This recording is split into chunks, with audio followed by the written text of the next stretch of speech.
it is. I was going to say Tony and Stacy. It's not. It's Stacy and Carol because Tony is on out vacation. having a good time. Yeah, lucky dude. Lucky guy. So you're stuck with us, which is never a bad thing. But Sure. yeah. So how have you been? We'll can do our chat for best. just a second. I'm good. I haven't done this in forever, and I was trying to remember. I'm like, hope I don't mess this up for you. Because I could. Heavens, no. I'll No, do there's my not best. much to mess up. Okay. All right, Honestly. then I feel better then. All we do is talk about just the most horrific people on planet Earth, and well, today is no exception. I know Are you ready to this dive one, in? This one bothers me in a number of different ways. Okay, Obvious so- ways. Yeah, obvious ways. This is out of Salt Lake City area. We had to look up how to pronounce this city. So if you are listening to us from Utah, please don't roll your eyes. We're doing our best. So it's Tooele, correct? Tooele. But it doesn't Tooele. look like that because it's Tooele. So it looks like Tooele, to anything but Tool. Tooele, I would never have come up with. Yeah. So just know that's what Google said. And if we're wrong, that's fine. You can totally correct us, but we're not going to go back and redo the story. We are doing the best we can. So yes, the story goes as follows. A Tooele man's death, new details emerge, and a 9-year-old son is arrested in this case. That's why this is so sensational, because it's a 9-year-old. 9! 9.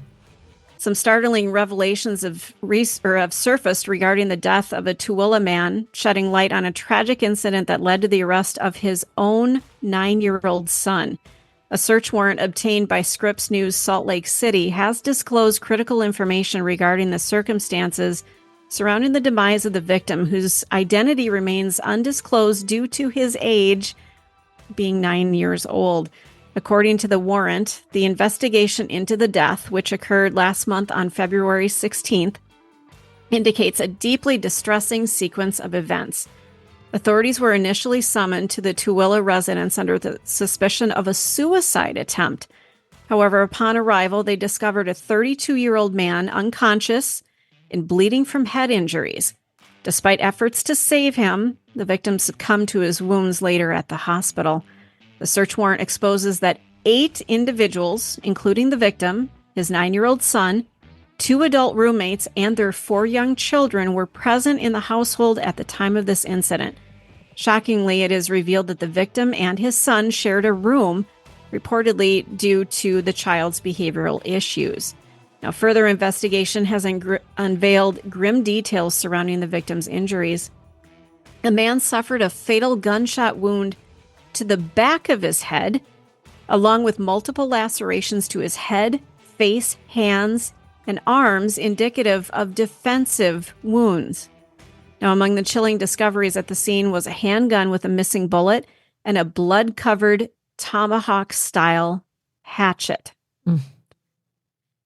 So, remarkably, the warrant suggests a potential link between the child's exposure to violent content and the gruesome nature of the assault. The 9-year-old is reported to have spent extensive time on a smartphone and tablet, engaging in activities deemed unsuitable for his age, including playing video games such as Modern Warfare Warzone. The game reportedly features weapons akin to those found at the scene of this crime. So let's pause there for a moment. I'm not going to say my age, but I grew up in the age of video games. That was a big deal to me, like Mario Kart and all of those things. I get violence in video games, but I never wanted to take that violence and do it in real life. I do think, obviously, video games have changed a lot, and there are some extremely violent games and extremely violent content. I think my biggest issue with this story is, how does a 9-year-old even have access to the gun? It's a better question. So Yeah, the I'm gun focusing should on have the been. games. Yeah, the gun should have been locked up. The kid should not have had access to a gun or a tomahawk style hatchet. Where did he get that? That's a good question. So if they think this kid's having behavioral issues, which the other weird part of this story is there's so many people living in this house, but his dad sharing a bedroom with his son who's 9 because of behavioral issues. If that's the case, I'm not here to judge these people, and maybe they're in a tough financial situation and they all moved in together. I get that. Mm-hmm. But I'm like, if there's behavioral issues, then wouldn't you lock up all of the gardening tools, all of the everything you've got in that house that the kid could have access to and hurt somebody? Even the knives in the kitchen. If you're having behavioral issues and the kid's being violent to the point that the police are like looking at that as a link between his behavior, like, I'm assuming this kid should have been in counseling, or hopefully he was, but I doubt it. Like, how did he have access to all this? He's 9. Kids shouldn't have access to a gun. No. And that's something with the whole Crumbly trial that we've been covering, the school shooter, where the parents are now being held accountable for the kid basically having the gun and going to a school and shooting his classmates. Now, it is the parents' responsibility to make sure that their kids are not exposed to these things. My big question is, what happens to a 9-year-old that's been arrested for murder? Exactly. Because, and that's something that does bother me, because I'm like, even if the kid's 13 years old, there's this, I just hate these kids being tried as adults. When they're 13 or 14, they're not adults. Even at 15, that kid is not an adult. 16, their brains are still developing. Yeah. Now, how you deal with them, I don't know. It's not like I'm here with a whole bunch of solutions, but there needs to be intensive therapy.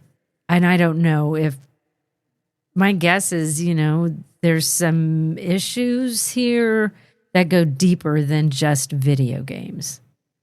Lots of kids play video games. There's a lot of violent content out there. But the fact that they're blaming that, it just seems like there's more to it. There's more to it. There has to be. And I was reading some other stories related to this. It says investigators are well aware of the extremely sensitive nature of this case. One of the investigators said he's never seen anything like this in his 8-year career, and others who've served on the force also have never dealt with a case where a 9-year-old was arrested in a homicide. I just don't understand, how does a kid even sit in court at 9 years old? And where's the mom? Is there a mom involved? How did this whole situation end up happening? Because that's a lot of people in one house, and a 9-year-old having to share a bedroom with his dad, I don't think is normal. But if you're financially strapped, you might not have a choice. And that's just the way it's going to be. But what prompted a kid to get so angry at his dad? And all these people are in this house. Did they not hear? I would think it would have been a horrific scene. Like, there would have been screaming and blood-curdling screaming. And all these people were in the house. They were summoned to the house for a suicide attempt. Oh, well, not if you're shot in the back of the head. Yeah. So maybe the kid shot him in the head first, but did they not hear the gunshot, or is that because there was 2 adult roommates, so there's 6 other people in the house, and 4 young children. I just don't. I don't get it. I just don't get it. It sounds like there's a lot going on at this scene, and we don't know, was the dad doing something to the child where the child felt this was self-defense? Was this a child who was just having such horrific issues that this was going to happen eventually? Or maybe at 9 years old, he didn't realize that what he was doing in real life had real life consequences. And, maybe this kid has some mental health issues, maybe autism, or, there might be something else going on with this child. I don't know, but he's 9 years old. And it was his dad. Like, it's so sad on so many levels. And I don't know what a good solution is for dealing with a 9-year-old who's killed somebody. I don't even know. I mean, our prison system, he can't go into regular prison. So, he goes to juvie. Do they have sections for super violent offenders? I mean, what is the most violent offender you have in juvenile? I don't know. Well, obviously murder in this case. I mean, you're a 9-year-old, you are raising this child in prison, basically. Mm-hmm. Oh my God.